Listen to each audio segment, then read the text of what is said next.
skill restrictions. They exist for better or worse, and I'm going to talk about all the dumb ones that exist for some reason, and I don't know why they exist. Maybe because they didn't think too far ahead when it came to some of them, and then they were like, oh, well, we could probably fix it or do nothing with it after that point. But who knows? It's intelligent systems. There's no way to predict one way or the other. Anyway, a good amount of these are about staves, which probably won't surprise a lot of people because staves also just have a lackluster amount of accessible skills. Some make sense, you know, you got like smokes or whatever. But then you have stances, and not just every stance, by the way. Stance 3, like the regular, all those, yeah, you could give those to staves. But you can't give them stance 4s. And why is that? I don't know. I'm not here to answer any of that. Well, maybe I will. I could always give my tinfoil hat theory, whatever, but that's all just speculation. At the very least, they can at least use the... No, never mind. They can't use double stances because I think they realized day one or after a certain point when they added skill inheritance that maybe they don't want to give these out to all the staves. And I don't really get the restriction because I don't think any stance 4 or double stance was really going to just make or break a lot of staves, especially since most, if not every stave outside of like an armor is heavily player face focused. But I digress. Something other than staves though is Layla's constant dagger. And this came out before the likes of saves. However, post-saves, it just doesn't work. And I understand that maybe something like lunge wouldn't work or drag back or whatever the case may be, right? Because you're affecting their positioning if they're using a savior. But Layla doesn't do any of that. If anything, it's more akin to the likes of hidden run or close call, where it still works regardless, but you're just swapping with your own ally, but you're not swapping with an armor. So I don't really get that restriction per se. I think it's one of those instances where it just completely neutered her viability. And hopefully in the future they'll patch it up because it's a really unnecessary restriction for no reason whatsoever. You also got Flashing Blade. Now, it makes sense that maybe infantry could get both heavy and flashing, but do you ever think to yourself that if you're going to be using a flying unit, the last thing you want is like heavy blade? You want something that's like, you know, maybe a bit more akin to their archetype, like Flashing Blade?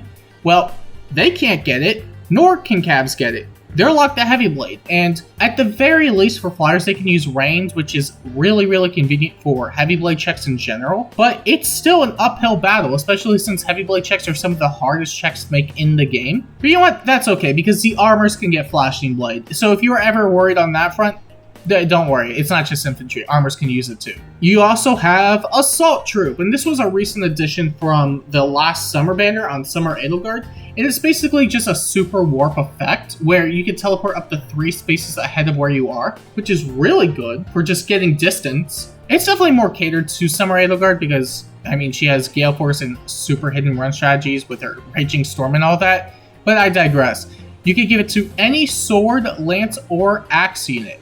And there's no class restriction. As long as they're just a sword, lance, or axe, they can use it. So you can give it to your infantries, you can give it to your flyers, or you can give it to your cavalry who are already 3 movement. Yeah, sure, they can already move 3 spaces, but they can also warp 3 spaces now.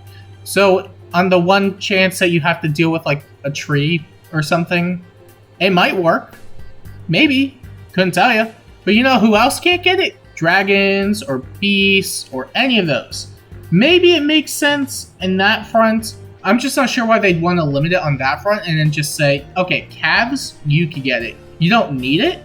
It's not like you have a lot of good C-skill options anyway, but you can have Assault Troop because you're welcome. And going back to saves for a second, you know how they can use like general stat boosters, like you could use like attack, speed, defense, res, you know, like all the really garbage budget ones that you may occasionally use on like a Sacred Seal for like really rare instances of like maybe, I don't know, like summoner duels or whatever the case may be. They can also use Solid Ground and Stillwater, but they can't use Fury, and they can't use Life and Death. And that's the one that I don't really get personally, because I don't think it's really any different from any of the other stuff they're already using, since, again, it's all just general stat boosting stuff. At the very least, they're not entirely locked out of really decent attack and speed, or just general stat boosting skills overall. Not the ones that, like, visibly grant stuff, but rather stuff like in combat, including catch and ideals and all that. So at the very least, that's convenient. I just don't get the other restriction.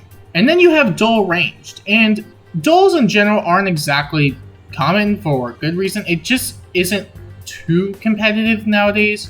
I would say back then it was still pretty okay, mainly because it was just visible stats be gone and all that stuff, which is still a really good effect on its own. But because it is locked between melee and ranged, it fell off for a reason, especially when we got lulls in the game, which were just a complete upgrade. But going back to dual range for a second, any weapon type can use this. And as long as the foe initiates combat and they meet that requirement for the skill, then yeah, goodbye all their buffs. But if you go to dual close, it doesn't work for ranged units. And I don't really get why that one either. Maybe there could be an argument for it, but I also don't really see the issue with just making it also readily available for everybody.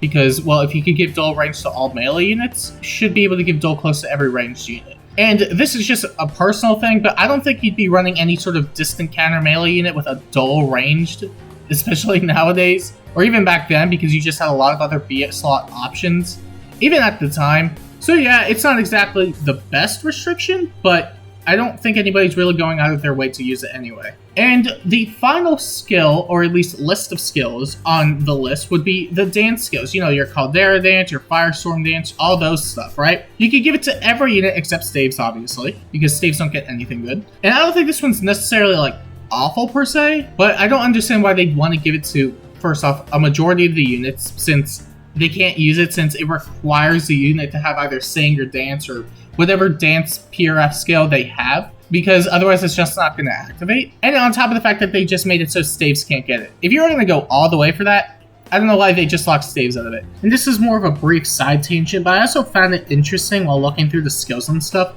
that while some skills are predominantly locked to other classes, you know, like traces and stuff, it being on a weapon doesn't actually restrict it. And I think it's pretty common knowledge by now, but I still thought it would be worth pointing out. So, you know, like Florid Cane and Near Trace. Near Trace, you can't give it to infantries or armors, but you can give Florid Cane to infantry and armors, and they can still get Canto. So that's cool. You have other examples out there, but this is the one that really came to mind. Anyway, Stave mains, you have my sympathy because you're clearly losing out on dance skills. But you know what? There's something to take solace in, right? You guys can at least use tempos for the non-damaging specials you have access to, because you guys also have no access to damaging specials, so intelligent systems, please just give them something. Don't you guys love skill restrictions? I sure do. I would love flows for range flyers because they have nothing and they're suffering. Anywho, those are your tidbits for the day, or whenever you decide to see it, because YouTube's weird like that. Anyway, are there skills that you want to see on other units that they probably should have by now, or at least certain effects that don't require external support? Because quite honestly, I think some classes just completely need it. And as much as I was dunking on Staves, at the very least they do have something they can use. And I could pretty much say that for, I would say, a majority of the classes, which is nice. But also, when everybody does the same thing, it does get kind of boring. So hopefully in the future we'll get something new. And yeah, the Stave life sure is something.